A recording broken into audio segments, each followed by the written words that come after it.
नमस्कार।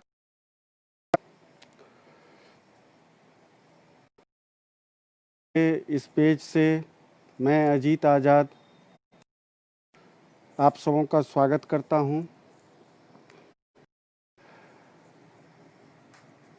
मैं अजीत आज़ाद मधुबनी में रहता हूं। मैथिली की विभिन्न गतिविधियों से जुड़ा हुआ हूं। कविताओं विशेष रुचि है। तो मुख्य रूप से लेखन मैथिली में है, लेकिन इसके बावजूद हिंदी में भी सक्रिय रहा हूं। हमारे बड़े भाई कैलाश कुमार मिश्र जी ने ये आदेश दिया कि मैथिली साहित्य के इतिहास पर, उसकी विकास यात्रा पर आप लोगों से मुखातिब हूँ। कोशिश करता हूँ। नेट बहुत स्लो है, बहुत दिक्कत हो रही है। मैं बार बार कट हो जा रहा हूँ। आप लोगों को असुविधा हो रही है, इसके लिए क्षमा याचना करता हूँ। जो जुड़े हुए हैं उनका स्वागत करता हूँ, प्रणाम करता हूँ। मेरी कोशिश रहेगी कि हुई सीता, तो 22वें जनक का जो इतिहास है हम लोगों के सामने में उपलब्ध, उसी समय में यहाँ सीता का आगमन, अवतरण होता है, राम का आगमन होता है। यहाँ उसके कई मिलान बिंदु सब हैं जहाँ राम और सीता का मिलन हुआ। और उसी क्रम में धनुष यज्ञ होता है। धनुष यज्ञ के दौरान धनुष भंग, शिव का धनुष भंग होता है और सीता विवाहित होती हैं अपने चारों बहनों के साथ, राम के चारों भाइयों के साथ। तो उस समय में माना जाता है कि मैथिली भाषा राजा जनक के शासनकाल की मुख्य भाषा थी। याज्ञवल्क्य के बारे में हम जानते हैं कि वो राजा जनक के दरबार में एक प्रमुख शास्त्रकार थे, पंडित थे, विद्वान थे। ऋषि परंपरा में वो बहुत ही महत्वपूर्ण भारतीय वाङ्मय के एक शास्त्रकार। तो याज्ञवल्क्य के संदर्भ में एक बात और कह दूं कि हमारे यहाँ जो 6 सूक्तियाँ हैं उनमें 6 स्मृतियाँ हैं, उनमें मनु स्मृति के बारे में पूरे देश में पक्ष और विपक्ष में चर्चाएं चलती रहती हैं। लेकिन यहाँ स्पष्ट कर दूं कि मनु स्मृति से उत्तर प्रदेश और उसके बाद के जो अन्य प्रदेश हैं वो उन परंपराओं से तौर पर संचालित होती है याज्ञवल्क्य स्मृति से। तो याज्ञवल्क्य स्मृति जो है वो हम लोग मानते हैं। तो राजा जनक के दरबार में याज्ञवल्क्य थे और याज्ञवल्क्य मधुबनी के जगवन के गांव में उनका जन्म स्थान निकला है। वो अब वो डेवलप हो रहा है जगवन। तो उस याज्ञवल्क्य के बारे में आम तौर पर हम लोग संस्कृत से तो अभिहित कर देते हैं कि उनकी भाषा संस्कृत है, सच भी है। उस समय में संस्कृत ही सर्वोपरि भाषा थी। लेकिन इससे इनकार नहीं किया जा सकता है कि याज्ञवल्क्य की भाषा मैथिली रही हो। जनक के साम्राज्य की जो भाषा है वो मैथिली न रही हो, यह मानने का कोई आधार इसलिए भी नहीं है कि मैथिली को हम लोग लोक भाषा के अंतर्गत रखते हैं। ये लोक की भाषा है और आज भी जो मिथिला का जो पूरा परिवेश है वो लोक तत्वों से ही भरा पूरा है और इसकी पूरी पृष्ठभूमि भी, इसका प्रस्थान भी, इसका गंतव्य भी लोक तत्वों से अलग नहीं है। तो पहला सूत्र जो मैथिली भाषा का है वो पहुंचता है त्रेता में, रामायण काल में, जिसके कई स्रोत हैं उपलब्ध। लेकिन मुख्य रूप से जब साहित्य की बात होगी तो साहित्य का जो प्रथम सूत्र जो उपलब्ध होता है वो है चर्या पदों को लेकर के। हम लोग मानते हैं कि बुद्ध के 84 शिष्यों में से कई शिष्यों का रहना प्रवास यहाँ मिथिला के विभिन्न गांवों में हुआ, विभिन्न मठों में हुआ। मिथिला एक समय में बौद्ध साहित्य का, बौद्ध के तांत्रिक प्रक्रियाओं का एक महत्वपूर्ण केंद्र था। ये जानते हैं हम। हमारे यहाँ करियन समस्तीपुर में एक महान विद्वान उदयन को हम लोग जानते हैं, उदयनाचार्य को, जिन्होंने कहते हैं कि सनातन संस्कृति बनाम बौद्ध संस्कृति का जो एक मुठभेड़ हुआ था, उस मुठभेड़ में उदयन के प्रयासों से बौद्ध संस्कृति जो है वो फल ज़्यादा उसका सनातन संस्कृति ने अंगड़ाई ली और बौद्ध संस्कृति पर, बौद्ध के तमाम चीज़ों पर वो भारी पड़ी। और नतीजा ये हुआ कि धीरे धीरे बौद्ध के जो शिष्यगण थे, उस समय के जो मिथिला में जो वातावरण था, वो कहते हैं कि जो बौद्ध यहाँ से चले गए। तो लेकिन जो बौद्ध रहे उन्होंने यहाँ चर्या पदों की रचना की। सरहपा, जिसको सरहपाद नाम से भी अभिहित करते हैं, तो हमारे यहाँ सरह और उनके जो अनुज और अग्रज श्रेणी के जो बंधु बांधव थे, उन्होंने काफ़ी रचनाएं मिथिला में की। और उसमें तत्कालीन मिथिला की जो भाषा है, हम भाषा जब कहते हैं आज मैथिली, तो वो 1900 से पहले क्या था कि वो मैथिली नहीं थी, वो मिथिला भाषा थी। इसलिए जब चंदा झा आते हैं तो वो मैथिली रामायण नहीं लिखते हैं, मिथिला भाषा रामायण लिखते हैं। तो मिथिला भाषा, ये भाषा के रूप में मिथिला की जो भाषा थी वो मिथिला भाषा थी। जो आज अलग से मिथिला की जो भाषा है वो मैथिली है, जबकि कुछ समय पहले तक, 100 साल पहले तक ऐसी स्थिति नहीं थी। मिथिला की जो भाषा थी, मैथिली ना। तो वो तो फिर अंग्रेज कार्ल ब्रुक्स ने या कई अन्य विद्वानों के हस्तक्षेप, उत्खनन, शोध और कई तरह के आलेख, अन्वेषणों के बाद मैथिली शब्द रेखांकित हुआ कि ये मैथिली भाषा है। लेकिन मिथिला भाषा का जो जहाँ वो में,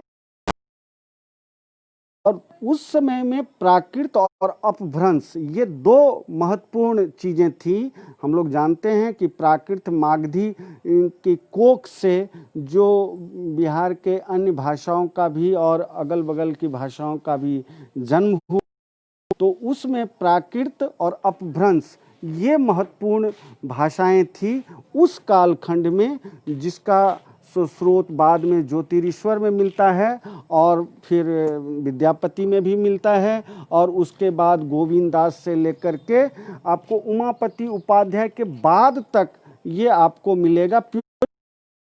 मामला है वो आधुनिक होता है, लेकिन इसका काल है आदिकाल से। जहाँ तक मैं कह रहा हूँ कि चर्या के विद्यापति ज्योतिरीश्वर को लेकर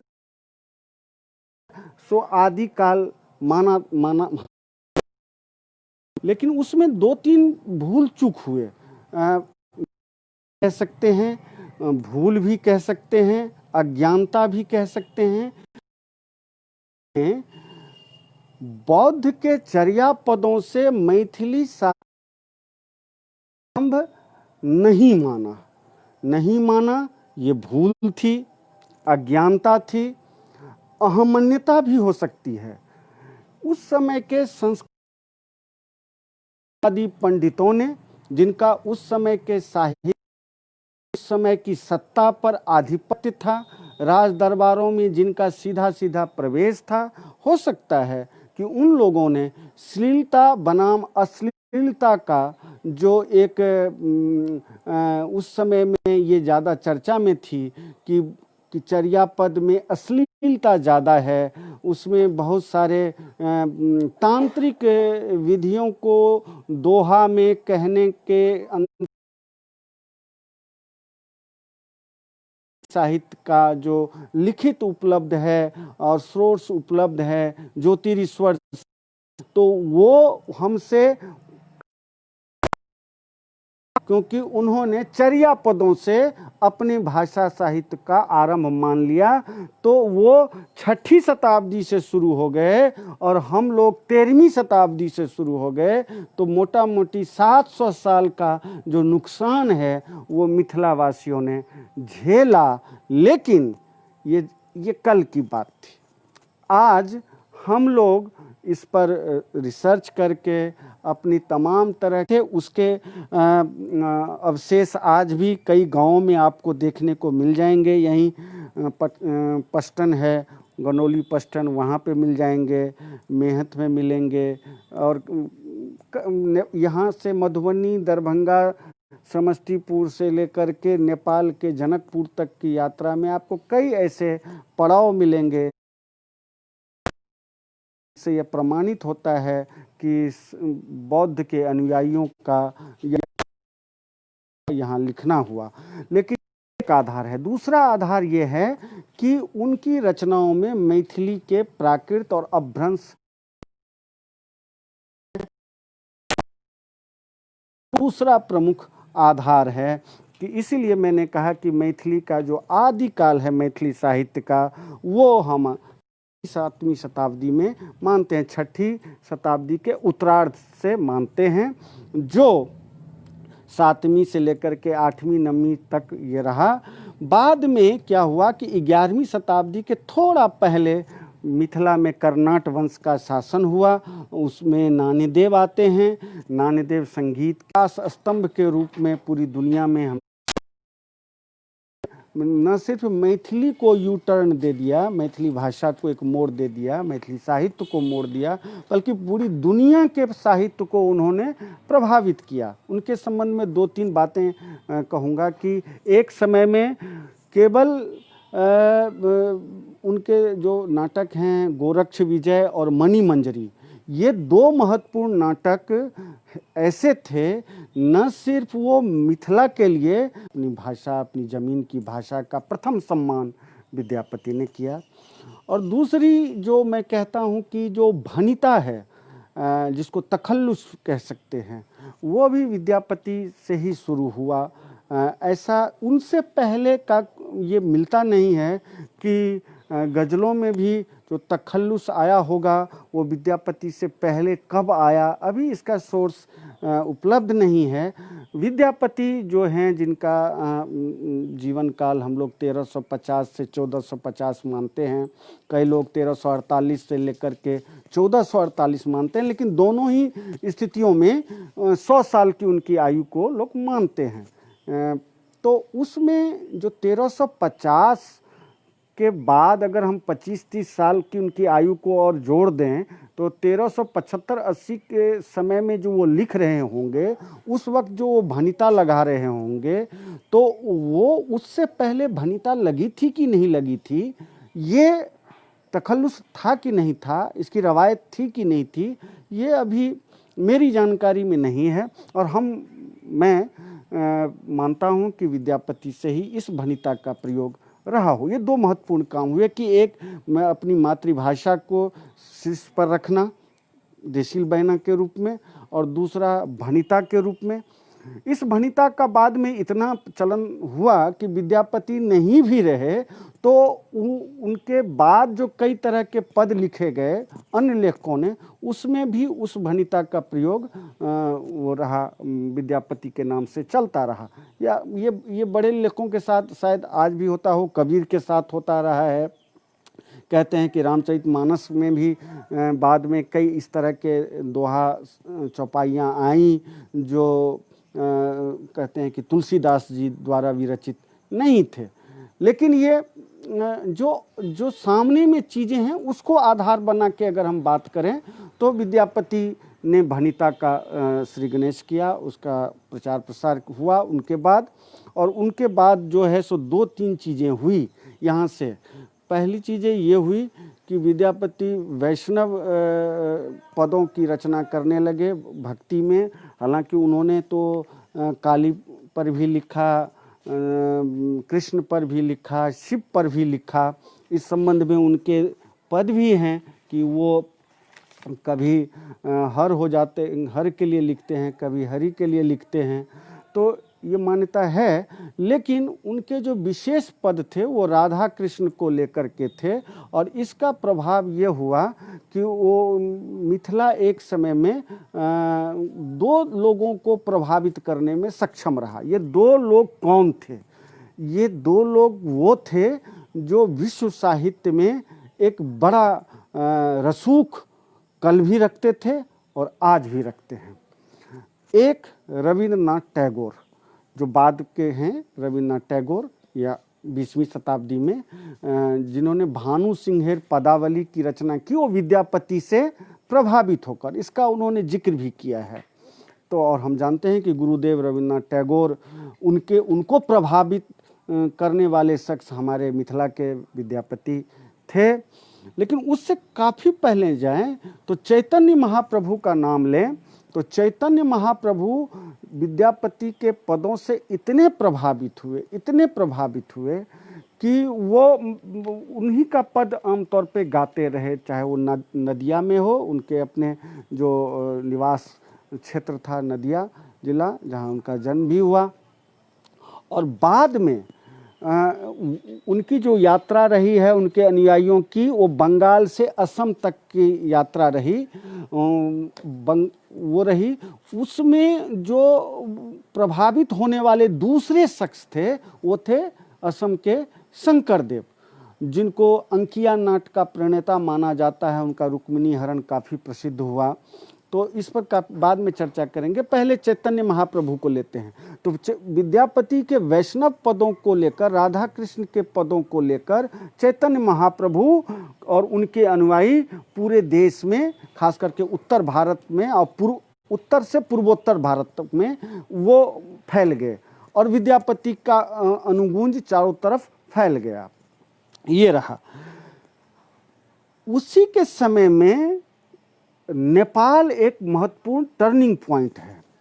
जिस समय में मिथिला के विभिन्न भूभाग में बंगाल सहित, असम सहित वैष्णव पदों की चर्चा थी, ठीक उसी समय में नेपाल में शिव पदों को लेकर के तत्कालीन मल्ल राजाओं ने काफ़ी लेखन कार्य किया। जिन मल्ल राजाओं की हम अभी चर्चा करेंगे, 5 मल्ल राजा तो बहुत ही प्रसिद्ध रहे और उन्होंने शिव आधारित काफ़ी रचना की और नाटक खूब लिखे। उस समय में नाटक का जो हमारा जो मिथिला का क्षेत्र है उसमें उस समय में रात को नाटक नहीं होते थे। रात का नाटक शुरू हुआ आमतौर पे कीर्तनिया नाटक मध्यकाल के समय से। आदिकाल का जो इतिहास बताता है उसमें दिन में ही नाटक करने की रवायत थी और उसमें संस्कृत के गीत या संस्कृत के पद गाए जाते थे। लेकिन ये इसका जो थोड़ा सा परिवर्तन होता है वो कीर्तनिया के बाद, जिस पर बाद में भी चर्चा करते हैं। लेकिन पहले हम वो नेपाल के 5 राजाओं के बारे में जान लें कि जिसमें जगड़ ज्योतिर्बल, भूपतिन्द्र मल्ल, रंजीत मल्ल, जिनके बहुत ज़्यादा नाटक हैं। कहते हैं कि उन्होंने सबसे ज़्यादा 19 नाटक अभी तक उनके प्राप्त हो चुके हैं। तो ये मल्ल राजाओं ने काफ़ी मैथिली के भाषा और साहित्य को संरक्षित संवर्धित किया। इसमें ये कह सकते हैं कि उस समय में पाटन, भक्तपुर और काठमांडू, ये 3 महत्वपूर्ण सेंटर थे उस समय में मैथिली के, जिस पर आज के लोग थोड़ा चकित भी हो सकते हैं। लेकिन नहीं, मिथिला का जो रूट था वो पशुपतिनाथ तक था, मतलब उसका विस्तार। मिथिला जिसकी चौहद्दी के बारे में चंदा झा से काफ़ी पहले से ही जिक्र होता आ रहा है, लेकिन चंदा झा ने इसको बहुत ज़्यादा व्याख्यायित कर दिया, अपने पदों में उसको बांध दिया। तो मिथिला का जो भूगोल है, हमारे यहाँ एक मुहावरा है कि पशुपति के दर्शन सुखटी के बनीज। ये कोसी का क्षेत्र रहा है, बाढ़ का क्षेत्र रहा है, जल का नैहर माना जाता है।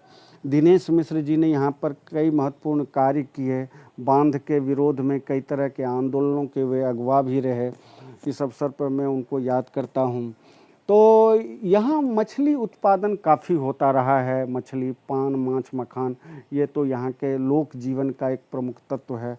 तो उसमें मछली को सुखाकर, यानी उसका सुखटी, उसका व्यापार होता था और वो काठमांडू तक होता था, पहाड़ तक।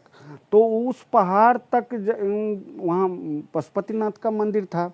शायद ये भी वजह रही हो कि जिस समय में यहाँ राधा कृष्ण के पद रचे जा रहे थे, तो उस भाग में पहाड़ पर, या कह सकते हैं कि तराई क्षेत्र में, नेपाल में, वहाँ पर शिव के पद रचे जा रहे थे।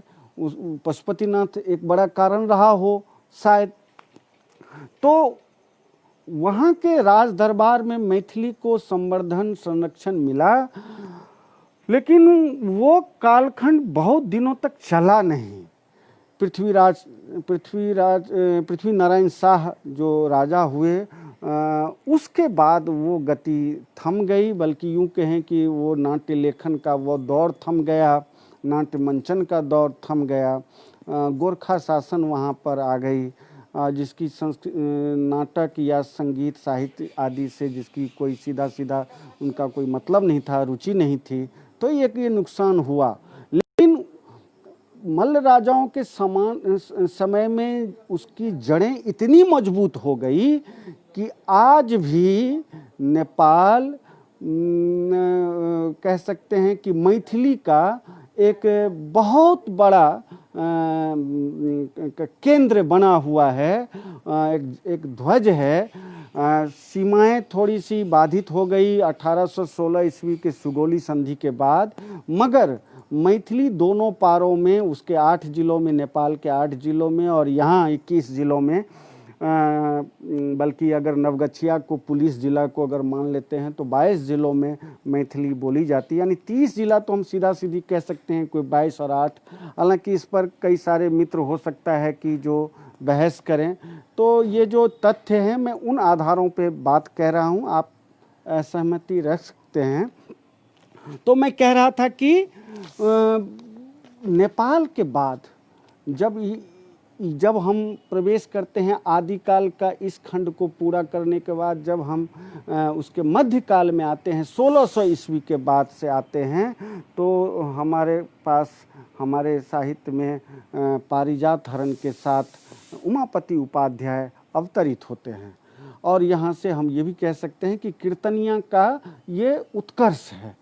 कीर्तनिया के आधार तो आ चुके थे अंकिया नाट्य के समय से, या उससे थोड़ा पहले भी, जिसमें हम लोग नादी करके संस्कृत के पदों को गा करके एक समूह में कीर्तन पद्धति से गाने की परंपरा शुरू हो चुकी थी। लेकिन जो नाट्य फॉर्म था, वो फॉर्म उमापति उपाध्याय के पारिजात हरण के बाद हुआ, और ये इतना ज़्यादा लोकप्रिय हुआ, इतना ज़्यादा हुआ कि इसने मिथिला के क्षेत्र के बाहर भी कई भाषा साहित्य के नाटकों को प्रभावित किया।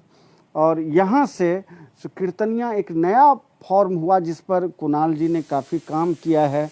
और हम मान सकते हैं कि मिथिला का जो अगर ओरिजिनल कोई नाट्य फॉर्म है, तो वो कीर्तनिया है, जिस पर और ज़्यादा काम करने की ज़रूरत है। इस पर लेकिन पहला पिन पॉइंट डॉक्टर जयकांत मिश्र ने किया, और उस परंपरा को आज के संदर्भ में कुणाल जी ने बहुत ही यत्नपूर्वक काम किया है। ये इस अवसर पर मैं कुणाल जी को याद करता हूँ, उनको धन्यवाद देता हूँ। तो यहाँ पारिजात हरण से पहले और विद्यापति तक इस यात्रा में मैंने नाटक, पद की चर्चा की। कविता का जो आज का फॉर्मेट है, कहानी का जो आज का फॉर्मेट है, या मैथिली साहित्य में एक साथ जितनी भी चीज़ें लिखी जा रही हैं आज, उन सबों में हमारा आदिकाल और मध्यकाल दो ही चीज़ों को प्रमुखता से आगे ला रहा है। एक है पद रूप और दूसरा है उसका नाट्य रूप। लेकिन कथा जो आज की कहानी है, जो आज का कथा है, वो उस समय में आख्यान था, आख्यायिका थी, और वो आख्यायिका और आख्यान धीरे धीरे धीरे आया, लेकिन कथा रूप में बनने में उसको समय लगा। उस अर्थ में अगर हम बात करें तो चंदा झा को आधुनिक काल का एक मैंने स्टार्टिंग मान लें, माना आधुनिक कवि मानते हैं। उन्हाँ से हम लोग आधुनिक मैथिली कविता का आरंभ मानते हैं, और उसी के साथ जीवन झा को आधुनिक नाटककार मानते हैं। तो जीवन झा का सुंदर संयोग जो 1905 में आया, और चंदा झा जिनका निधन 1907 में प्रायः हुआ शायद, तो उससे पहले जो उन्होंने रचना की चंदा झा ने, उस चंदा झा की रचनाओं में आधुनिक कविता का बीजारोपण या उसका बिहन या उसका बीज तत्व हम देखते हैं।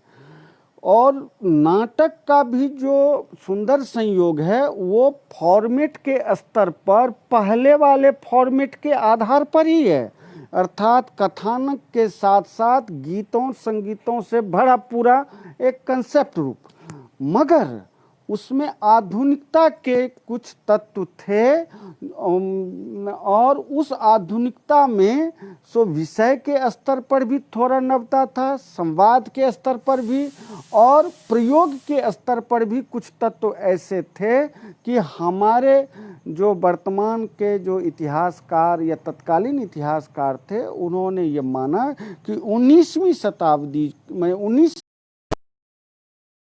20वीं शताब्दी का जो आरंभ है वो न सिर्फ कविता के लिहाज से, नाटक के लिहाज से, बल्कि संपूर्ण वांग्मय के लिहाज से प्रमुख है। उसके दो तीन कारण मैं अब अपनी तौर पे कह रहा हूँ।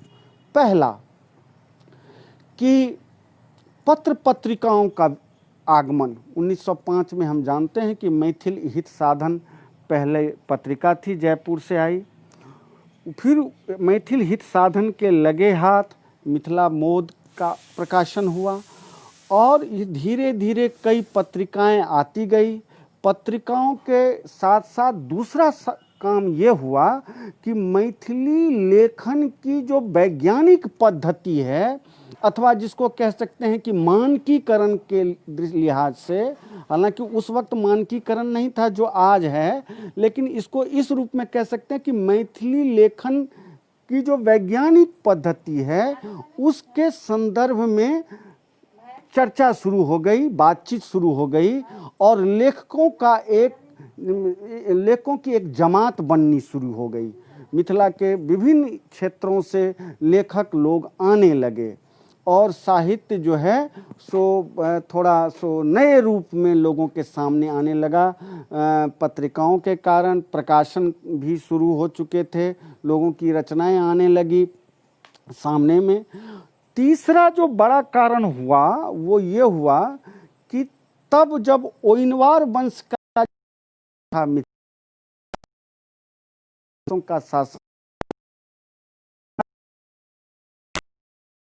रहा, उसके बाद ओइनवार वंश के समय, राजा के समय में दो तीन बड़े काम हुए। एक तो ये हुआ जो था वो भारत में आ गया था, तो वो मिथिला में भी यहाँ से मिथिला मिहिर, तो बाद में पहले आर्यावर्त और इंडियन नेशन अखबार निकलने लगे। महाराजा का इसमें पूरा योगदान रहा, कह सकते हैं। मिथिला मिहिर का की शुरुआत हुई। तो ये सब चीज़ चलता और देश में आज़ादी की लड़ाई, स्वतंत्रता आंदोलन भी चरम पर था और होने के साथ ही एक नए तरह का परिवेश बनना शुरू हो गया था। लेकिन अभी हम आज़ादी से पहले और 1900 और चर्चा कर लें कि उस वक्त पत्रिकाओं का आगमन तो शुरू हो गया था, मैथिली की लेखन की बातें शुरू हो गई थी कि किस तरह से एक ही बुनावट में लिखी जाए, इसकी चर्चा शुरू हो गई थी। और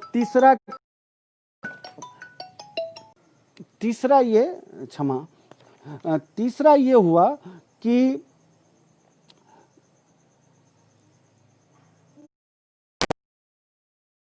जो वातावरण बनने लगा, गांधी जी का मिथिला में आगमन हुआ, मोतिहारी वो आए, चंपारण वो आए, उनका प्रवेश हुआ। उनके प्रवेश के साथ साथ गांव में जो है सो स्वतंत्रता आंदोलन और चरखा और खादी ये सब चीज़ें होने लगी। स्वतंत्रता सेनानियों का जमावड़ा, आश्रय स्थल, वो खादी भंडार होने लगे। देश में एक तरह से नया वातावरण बनने लगा। ठीक उसी समय में किसान आंदोलन भी शुरू हो गए। नीलहा आंदोलन से अतिरिक्त किसान आंदोलन शुरू हुआ, मधुबनी में, पंडौल में, फिर सोनपुर में। इस सब का जो वातावरण हुआ कि एक नए तरह का में शुरू हुआ। जो आवागमन से जो दूर थे मिथिला के लेखक, एक लेखक से दूसरे लेखक के बीच में जो भेंट घाट ये कह सकते हैं, वो उस रूप में नहीं था। तो वो बाद में कह सकते हैं कि इन सब कारणों से एक वातावरण बना। इस है कि पत्र पत्रिकाएं तो आ गई, लेखन की शैली पर भी बात होने लगी, लेकिन लेखकों के आवागमन पर बात नहीं हुई। ये मैं अपनी ओर से ऐड करता हूँ। इसका फलाफल हुआ, मिथिला में साहित्य का विकास बहुत तेजी से, एकदम अचानक से कह सकते हैं कि ब्लास्टिंग मोड में शुरू हो गया। चारों तरफ लिखे जाने लगे। उसी समय में चंदा झा ने मिथिला भाषा रामायण की रचना कर दी थी। वो रामायण तुलसीदास के रामायण से आगे की रामायण कह सकते हैं, क्योंकि पूरा अनुगुंजित है। जहां मिथिला थोड़ा सा नेपथ्य में था, बहुत बात नहीं हो पाई थी सीता पर या मिथिला के लोक संस्कृति पर, उसको थोड़ा और सघन रूप से लिया। और उसके बाद फिर लालदास ने ऐड किया। तो दो रामायण हमारे यहाँ हैं, लेकिन ये दो ही अंत नहीं हैं, और भी हैं। ये दो प्रमुख हैं, लालदास का रामायण और रामेश्वर चरित मिथिला रामायण, मिथिला भाषा रामायण। तो साहित्य में ये जो हमारा काल शुरू हुआ, उसमें चंदा झा एक मील के पत्थर साबित हुए। मगर दूसरा मील का पत्थर साबित हुआ पर्व समारोह, जिसके अगुआ बने किरणजी। बल्कि किरणजी बाद में, पहले तो हम नरेंद्र लाल दास का नाम लेंगे, भोला लाल दास का नाम लेंगे, जिन्होंने हजारीबाग जेल में, नरेंद्र लाल दास थे उस वक्त, और उन्होंने एक छोटा सा आयोजन हजारीबाग में किया। लेकिन उसके बाद 29 ईस्वी में भोला लाल दास जी के प्रयास से, दरभंगा शादी ब्याह में दिक्कतें थी, उन तमाम चीज़ों को लेकर के हरिमोहन झा ने एक कालजयी रचना लिखी, उपन्यास लिखा, कन्यादान। बाद में दुरांगमन फिर आया। फिर शैलेंद्र मोहन झा उसकी अगली कड़ी लेके आए, यानी मधुश्रावणी लेके आए। और ये सब चीज़ें मैथिली के साहित्य में एक बड़ा बनी। लेकिन उससे पहले हमको सो ये ध्यान रखना चाहिए कि हरिमोहन झा के समय में ही हमारे समय में डॉक्टर सुभद्र झा का योगदान बहुत महत्वपूर्ण है। मैथिली भाषा है नहीं है, बोली है कि भाषा है, ये सब चीज़ें चल रही थी। और उन तमाम चीज़ों पर से गर्द झाड़ने का काम डॉक्टर सुभद्र झा, आचार्य रमानाथ झा ने अपने अपने तरीके से की। डॉक्टर सुभद्र झा ने फॉर्मेशन ऑफ मैथिली लैंग्वेज लिखी। उन्होंने पूरा बाकायदा एक सिद्धांत और एक पूरा व्याकरण जो है वो पूरी दुनिया के सामने में रखा, जिसको आज अब तो कोई काटने का सवाल ही नहीं है। उस समय में जब कुछ लोगों ने कोशिश भी की होगी तो वो नाकाम रहे होंगे। वो एक ऐसा हमारे भाषा का एक महत्वपूर्ण कार्य। फिर आचार्य रमानाथ झा क्या किए, तो वो अपने प्रयासों से त्रिभुवन यूनिवर्सिटी में जो विद्यापति के पद रखे हुए थे, उसकी पांडुलिपि, तारपत्र आदि थे, तो उन सबों का संग्रहण करके उसको सामने में विद्यापति के गीतों को एक साथ लाने का काम किया। तो वो कंठ से जो है वो पन्ने पर आ गया। तो इसका ये दो महत्वपूर्ण कार्य हुए। उसी समय में तीसरा काम ये हुआ कि मिथिला मिहिर का आगमन शुरू हो गया और मैथिली का एक अपना पत्रिका, एक जो पहुंच वाली पत्रिका तो आ गई थी मैथिली हित साधन 1905 में ही, लेकिन पहुंच वाली पत्रिका जो हर सप्ताह विभिन्न जगहों पर एक ही साथ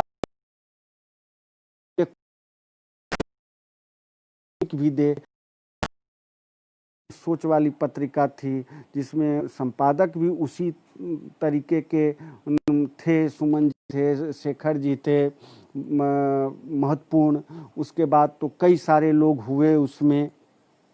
फिर आर्यावर्त इंडियन नेशन ने देश स्तर पर सो एक ऐसा कि एक आवाज़ बन गया जिसमें मिथिला की आवाज़ थी। वो बता दें कि जो कहते हैं कि जो महात्मा जो है गांधी को महात्मा किसने सबसे पहले कहा, तो ये मैं बताऊं कि रविन्द्रनाथ टैगोर ने कहा उन्हें महात्मा, और महात्मा गांधी ने उन्हें गुरुदेव कहा। ऐसी मान्यता है, इसके कारण भी हो सकते हैं।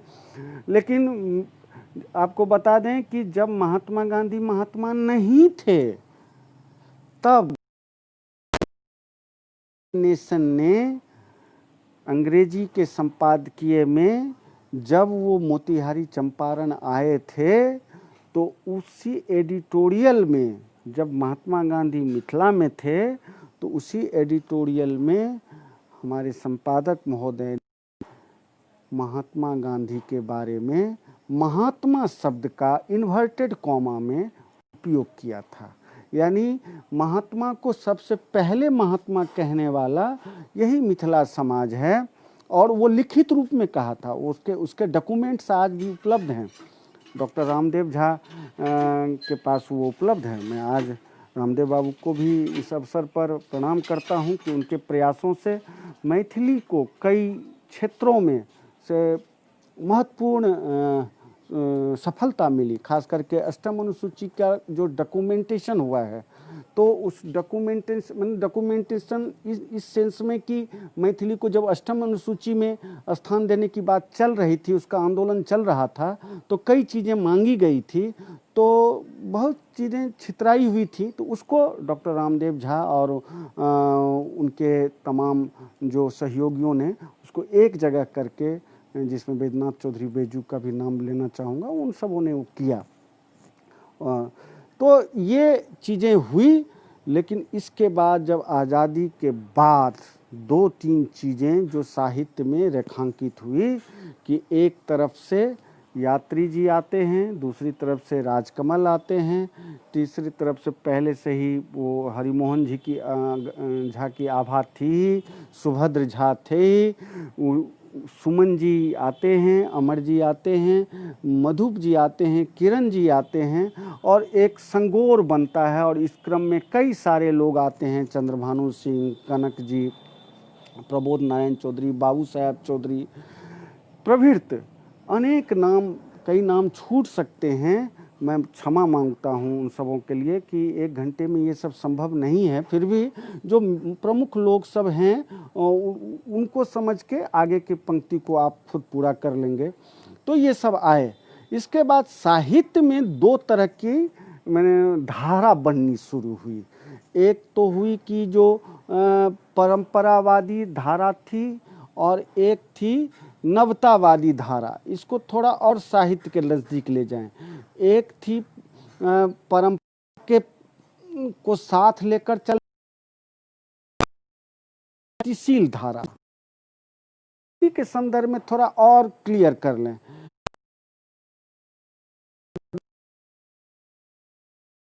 और अर्थात यात्री जी की धारा। तो ये दोनों का अपना महत्व है। दोनों ही धाराएं आज हैं। दोनों ही धाराओं में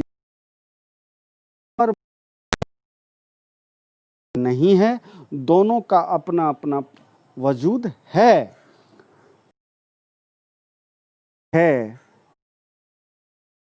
मेन टू मेन ये वैरी करता है कि आप किस धारा को फॉलो करते हैं। तो मिथिला के अधिशासी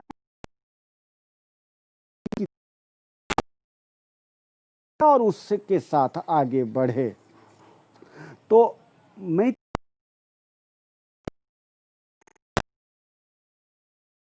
लेकिन इसमें ये कहें कि जो इसका अर्थ ये नहीं कि वो धारा कमतर हुई है। कमतर है, आज भी काफी सारे लोग लिख रहे हैं, लेकिन थी यात्री के विचार को लेकर के आगे चलने वाली धारा थी। उसमें कई वो आगे चलने लगी। तो मैंने कहा कि विद्यापति पर्व समारोह के आगे भी एक प्रमुख, जिसमें कई सारे लोग गांव-गांव में भाषा के प्रचार प्रसार के लिए निकलते थे, लेकिन आधार था साहित्य। के प्रचार में तो गए, लेकिन कर क्या रहे थे? तो कविताएं सुना रहे थे, वो गीत थे, या के माध्यम से भाषा का प्रचार करने का ये एक नायाब चीज मिथिला के। आमतौर पर किसी चीज का प्रचार प्रसार करने के लिए आप जो चीज लेके जाते हैं साहित्य नहीं होता है, लेकिन मिथिला में भाषा के प्रचार प्रसार के लिए एक जन जागरण के जिन चीजों को आधार में लिया गया उसमें कविता थी और गीत थे। दोनों ही चीजों को मनीषी सब गांव-गांव की यात्रा करने में लगे रहे। उनमें सुमन जी, किरण जी, मधुप जी तो थे ही। उसके बाद अमर जी, क्या कहते हैं, कनक जी, चंद्र, राधा कृष्ण। फिर आज का मैथिली साहित्य पूरी दुनिया में अपना दमखम, अपना प्रभाव रखता है। तो इसकी एक वजह कई लोग झट से कह देते हैं कि यात्री। तो ठीक है, ये ध्यान रहे कि ऊपर विद्यापति हैं, तो नीचे हमारे सबसे नीचे आज का कवि जो है, चाहे वो योगी हों, विभूति हों, कि नारायण जी हों, कि रमेश हों, कि नीचे के और भी जो नया नर्मदे हों, मनोज शांडिल हों, शारदा जा हों, विभा कुमारी हों, यहाँ तक इसकी रूट जाती है। और सबके प्रभाव से ये भारतीय भाषाओं में अग्रणी होती है। ऐसे नहीं कह रहे हैं कि जैसे मेरी भाषा है मैथिली तो मैं कह रहा हूँ कि वाह मैथिली बहुत आगे की भाषा है, ऐसा नहीं है। मैं आधार के साथ कहता हूँ, मैं उसको तर्क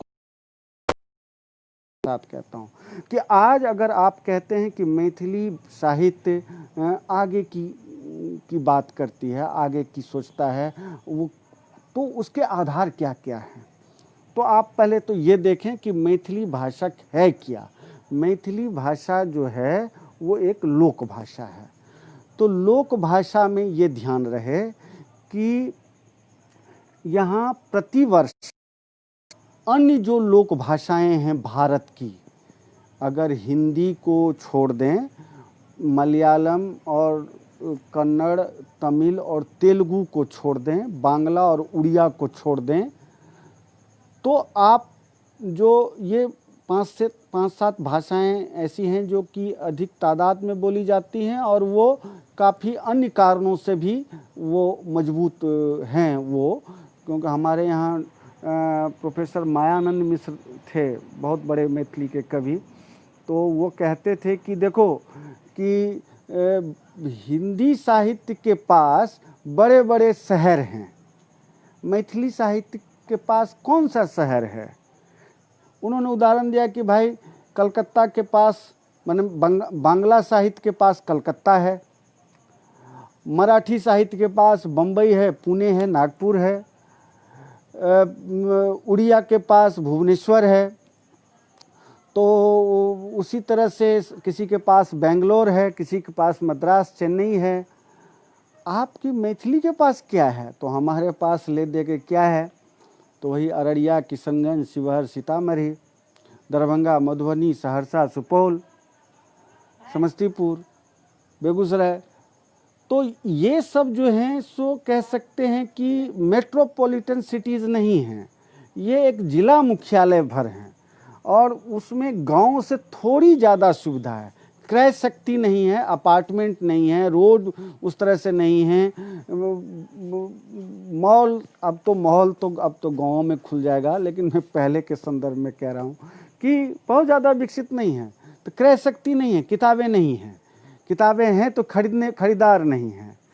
आज मैथिली साहित्य में अमूमन 250-300 किताबें प्रतिवर्ष छपती हैं, 300 से 500 के एडिशन में छपती हैं, कई किताबें 2-2 हज़ार 3-3 हज़ार के एडिशन में छपती हैं, पत्रिकाएं लगातार हैं, अखबार कई हैं, हालांकि बंद हो गए अभी, जैसे मिथिला समाज कोलकाता से था, मिथिला आवाज़ दरभंगा से था, उससे पहले स्वदेश दरभंगा से था। आज ये नहीं है, मिथिला मिहिर जो दैनिक था वो बंद हो चुका है। लेकिन ये ध्यान रहे, ये इस पार का सत्य है, नेपाल में कई दैनिक हैं मैथिली के, निकल रहे हैं आज भी। तो ये नहीं कह सकते कि मैथिली में दैनिक नहीं है। हम लोग कई बार गणना में भूल चूक कर देते हैं, नेपाल नहीं लेते हैं, जबकि ऐसी बात नहीं है। हम सीमा सुगौली संधि के बाद 2 झंडे, 2 देश, 2 संविधान, ये सब अपनी जगह है, लेकिन हम लोग एक हैं। तो हमारे पास एफएम है, 16 एफएम है मैथिली के, हेलो मिथिला से लेकर के जो किसी भाषा के पास नहीं है। हमारे पास कई अखबार हैं, हमारे पास कई पत्रिकाएं हैं, और उन सबों के आधार पर हम अपनी बात दूर तक फैलाने में, हमारा सबसे मजबूत पक्ष है हमारा साहित्य, हमारा संस्कृति। तो हमारा साहित्य जो है, खास करके कविता और कहानी, ये बहुत, उसमें आज की जो धारा बनती है यात्री के बाद, वो जीवकांत जी, सोमदेव जी, मिश्र जीवकांत जी, गंगेश गुंजन, प्रभास कुमार चौधरी से लेकर के उषा किरण खान और लिली रे, इस सब के प्रभाव से, इन सब के आगमन से ये चीज़ें एक उभर के आई, मैथिली साहित्य दूर तक अनुदित होने लगी। उसमें राजमोहन झा बड़े कथाकार के, साकेतानंद जी, प्रभास कुमार चौधरी, हिंदी में छपे मार्कंडे प्रवासी और हिंदी में मैथिली साहित्य का वर्चस्व बढ़ा, दबदबा बढ़ा, लोगों ने स्वीकार किया, मैथिली साहित्य की रेंज को आत्मसात किया, उसको सराहा। इसमें आलोचना को भी, इसके समीक्षाओं को भी लोगों ने स्वीकार किया। आज तो ये भी एक बहस चल रही है कि मुक्तिबोध बड़े कवि हैं या नागार्जुन बड़े कवि हैं। इस तथ्य को भी नहीं मानता कि मुक्तिबोध का अंधेरे में भारत की सबसे बड़ी कविता है, मतलब अर्थ और संदर्भ में, या मुक्ति प्रसंग राजकमल की सबसे बड़ी कविता है। इन सब बहसों मुबाहिसों की आप जब चर्चा करते हैं तो मिथिला के दो बड़े कवियों को एक साथ लाते हैं और राजकमल को लाते हैं। तो ये क्यों लाते हैं? और आज भी जब आप बड़े बड़े लेखकों को भारत में गिनते हैं तो मिथिला क्षेत्र के किन कवियों को लाते हैं? जीवकांत को लाते हैं। जीवकांत कई सारे होने बाकी हैं, नहीं हुए हैं, लेकिन आप ये देखें कि इस कोरोना काल में, पहले तो आप लोग स्वस्थ रहें, प्रसन्न रहें। इस कोरोना काल में आप गौर करें कि भारत में किसी एक भाषा में सबसे ज़्यादा साहित्यिक और सांस्कृतिक चर्चाएं किस भाषा? मैथिली। ये एक प्रमाण है कि मैथिली के लोग जागरूक हैं, मिथिला के लोग जागरूक हैं, अपनी भाषा के लिए पूरे जी जान से लगे हुए हैं। इतनी सारी बातें मैं इसलिए कह रहा हूँ कि समय तो काफ़ी हो गया है, लेकिन ये कह रहा हूँ कि मैथिली साहित्य को 1 घंटे में कहना मुश्किल है, फिर भी इतना ज़रूर कह सकता हूँ कि जो चीज़ चर्या पद से शुरू हुई वो आज भी हमारी दिनचर्या में शामिल है। इसमें राजीव रंजन झा से लेकर के रमेश रंजन झा तक, धीरेन्द्र प्रेमर्षि से लेकर मैथिल प्रशांत से लेकर के अमित पाठक तक, अमित मिश्रा और सुमित गुंजन से लेकर के अक्षय आनंद सन्नी तक, विजेता चौधरी से लेकर के कामनी तक, ये नई पौध, चाहे वो दिल्ली के तमाम हमारे बंधुगण हैं, मनीष झा बउआ भाई हों, या फिर शुभेंदु शेखर हैं, रमन कुमार झा जी हैं, रमन कुमार, फिर यहाँ भी पूरे मिथिला के विभिन्न कोनों में, बम्बई में मैथिली पर काम हो रहा है। राजकुमार मिश्र वहाँ पतवार थामे हुए हैं। दिल्ली में कई तरह की गोष्ठियाँ हो रही हैं युवाओं की, साहित्यिक विमर्श प्रत्येक महीने मणिकांत झा और तमाम लोग उसमें लगे हुए हैं। कैलाश कुमार मिश्र और नीरज पाठक अलग तरीके से साहित्य को प्रश्रय देने की कोशिश कर रहे हैं। दिल्ली में मैथिली भोजपुरी अकादमी काम कर रही है। हालांकि मैथिली अकादमी पटना स्थिर है, लेकिन थोड़े काम अब शुरू हुए हैं दिनेश जी की कृपा से। इधर अशोक जी, शिवशंकर श्रीनिवास बड़े नाम हमारे सामने में हैं। कथा के प्रदीप बिहारी बड़े नाम हैं। इनका लेखन, इनकी समीक्षाएं अभी आनी बाकी है। लेकिन एक बात तो है कि मैथिली साहित्य के जो जहाँ 6 इतिहास लिखे गए, मैथिली साहित्य का इतिहास श्रीश जी का, जयकांत बाबू का, दिनेश कुमार मिश्र का, धीरेन्द्र नाथ मिश्र का, तो ये सब साहित्य इतिहास लिखे जा रहे हैं। अभी फिर सुना है कि डॉक्टर वीना ठाकुर जी मैथिली साहित्य का इतिहास लिख रही हैं, जहाँ कई डिक्शनरियाँ हैं, कई शब्दकोश हैं, जिसमें दीनबंधु झा के, पंडित गोविंद झा के, मतिनाथ मिश्र मतंग के, रामदेव बाबू के शब्दकोश हैं। जिस भाषा में इतने शब्दकोश हैं, जिस भाषा में इतने सारे कार्य हो रहे हैं, शोध हो रहे हैं, इतिहास हैं, आज अभी मैथिली साहित्य का में कथा का इतिहास, कविता का इतिहास, पत्रकारिता का इतिहास, ये सब विभिन्न गीत का इतिहास, गज़ल का इतिहास, ये सब लिखा जा रहा है। और ऐसा नहीं कि आज हो रहा है, पहले भी लिखे गए हैं। आज फिर से एक बार हर कालखंड में अलग अलग तरीके से नए लोगों के साथ लिखने की एक परंपरा जारी है। तो कह सकते हैं कि मैथिली साहित्य जो है न पहले आधारहीन थी, न आज आधारहीन है। मैथिली साहित्य प्रकाशन के स्तर पर, उसके विपणन के स्तर पर, मार्केटिंग के स्तर पर, उसमें प्रसारण के स्तर पर, हर चीज़ में मैथिली साहित्य आगे की बात सोच रहा है। इसके अनुवाद कई भाषाओं में अब जब आ रहे हैं मैथिली साहित्य का, तब लोगों को लगता है कि मैथिली कहाँ कितना आगे की बात सोचता है। तो आज बस इतना ही। कैलाश कुमार मिश्र जो हमारे बड़े भाई हैं, उनका आदेश था ये सब थोड़ा मैं ये अपनी इस बातचीत को मैंने फॉर्मल ही रखा बातचीत के तौर पे कि मैं कहूँ।